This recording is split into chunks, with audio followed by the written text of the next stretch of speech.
Alec Baldwin. The best 90s superhero.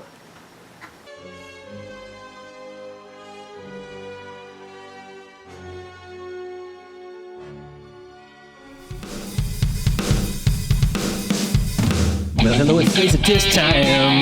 Where I sit around, drink beer, and watch a LaserDisc. Finally, it's LaserDisc time. Where I kick back with the beer, spin a LaserDisc. Few good men, house party too. Mrs. Doubtfire and Turbulence. Highlander 2, X-Files, Garth Brooks, and the True Lies. Well, hello, it's LaserDisc time. Where we sit around, drink beer, and watch a LaserDisc. Finally, it's LaserDisc time. Where I sit down, drink a LaserDisc, and watch some beer. Tonight, I'm reviewing Alec Baldwin's The Shadow. Now, you may be thinking to yourself, Alec Baldwin, a superhero? And I'll say, fuck yeah. Clinton administration. Genius direction. Genius cinematography. Based on a character from the 30s. The Shadow leaves nothing to be desired.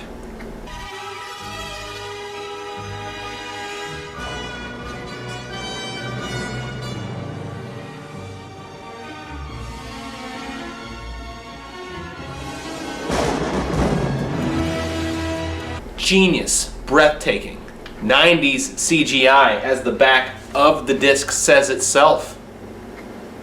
If you've not seen it, please do. If you don't like it, Fuck you. I'm pairing The Shadow with a delicious stout out of Healdsburg, California. The Bear Republic Big Bear Black Stout. Dark as the soul of the Shadow. One thing I forgot to mention, and I will link it to it, the original song in this movie is absolutely insane. One with a twist and a bit of a spin. It's like a fake Tina Turner. Done all the old ones. Oh my gosh. Been done in. This is ridiculous. Now I'm just looking, and I'm gone with the wind. Ridiculous. You can tell that the movie was meant to be a huge summer blockbuster. Unfortunately, it went up against The Mask and The Lion King. So there was not much hope for it when it was going up against two of the greats. And really there wasn't much hope for it by itself. I don't think that affected it too much. I feel like people blamed it on two blockbusters. But it's definitely lackluster, unfortunately. But we do get to see Alec Baldwin as a homeless, Jesus-esque man who fights the sword that Tommy used in Power Rangers as the White Ranger, which is terrifying.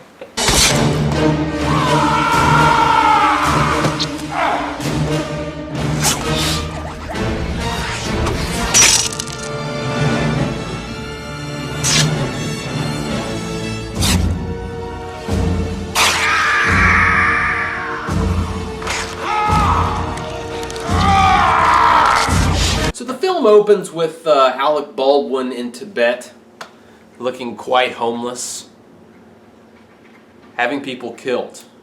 Yeah, I'm not sure the full story, but it just kind of starts out of nowhere.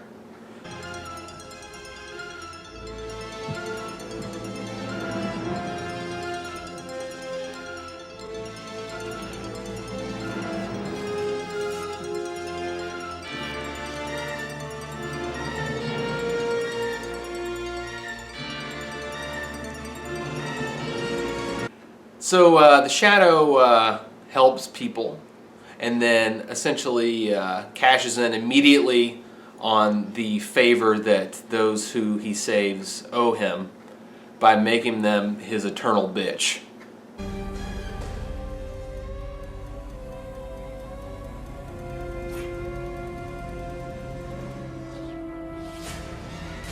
It's as if a child wrote a superhero film, which is not necessarily a bad thing.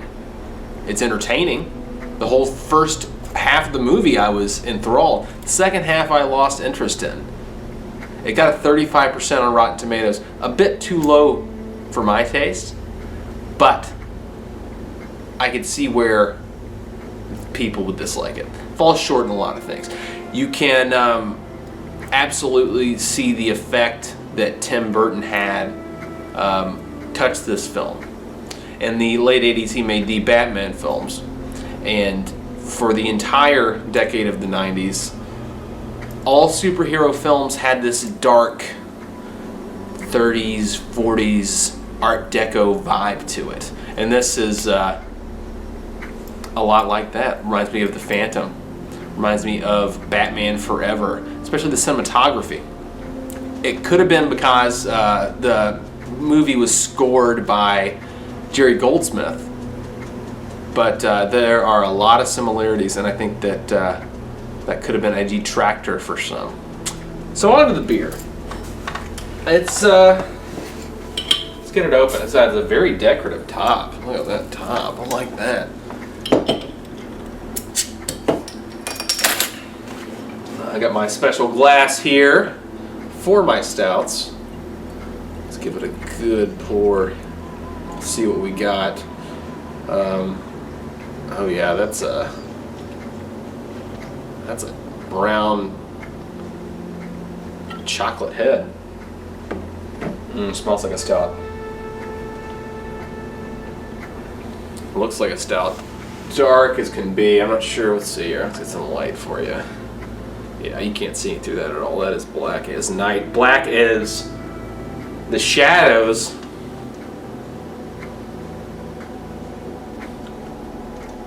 Yeah, caramel. Whole lot of it. It's honestly kind of like a stout that is mixed with a porter. Chocolate, milk chocolate. Very little hop. Creamy. And refreshing, which is something that I feel like most stouts are lacking in. They're very heavy beers.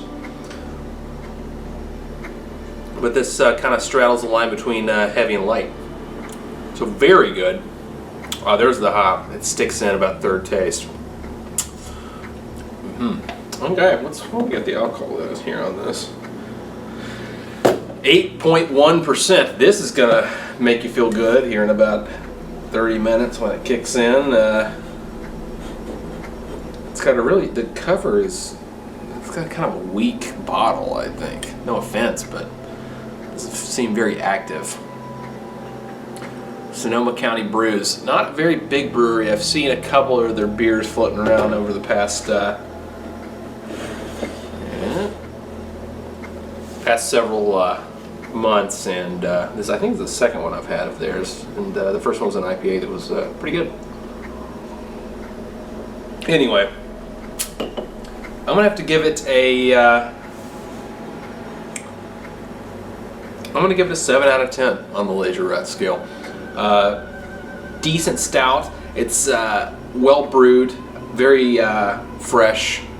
A little bit too much chocolate for my taste, but I think it complements the heavier hop that's in this, which I don't feel most stouts have. So yeah, I would. If you're a stout person, I would try it. It's definitely more unique than most, but you've had one stout. You've had a lot of stouts. On the Shadow, it was derivative. There was absolutely nothing unique about it. The mind control aspect was kind of cool. There were some really cheesy scenes in the film, which I love.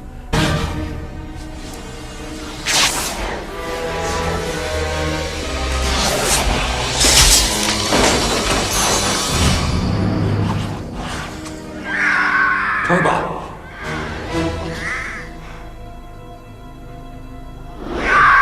Turbo. Am I in hell? Not yet. And also Genghis Khan was in it, which was an interesting pick for a bad guy to bring back, of all people. And the actor that they had play him looked honestly like an Asian Jesus Christ, which was kind of cool. If someone asked me to watch this movie again, I'd say, no, give me another 15, 20 years before I do, because when it came out, I was a big fan, and I don't know why. I guess it could have been because I was 7, but nonetheless, a decent superhero film from the 90s. So I'm going to give it a 5.5 out of 10. The action sequences were very well choreographed, beautifully shot, and overall a relatively enjoyable film. I would say give it a chance, especially if you're a fan of 90s action hero films like The Phantom or Darkman or anything like that. So take a look.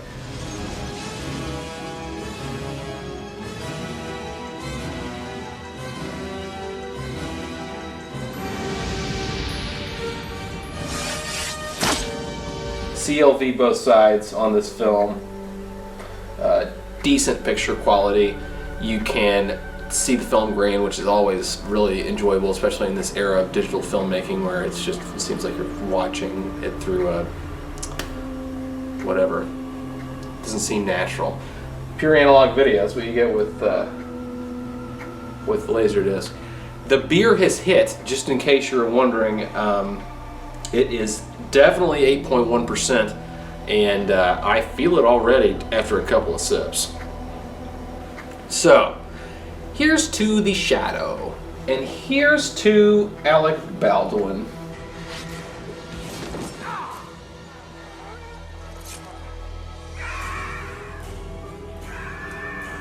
And this is toasting me big time. This is dirty drink. Cloverdale,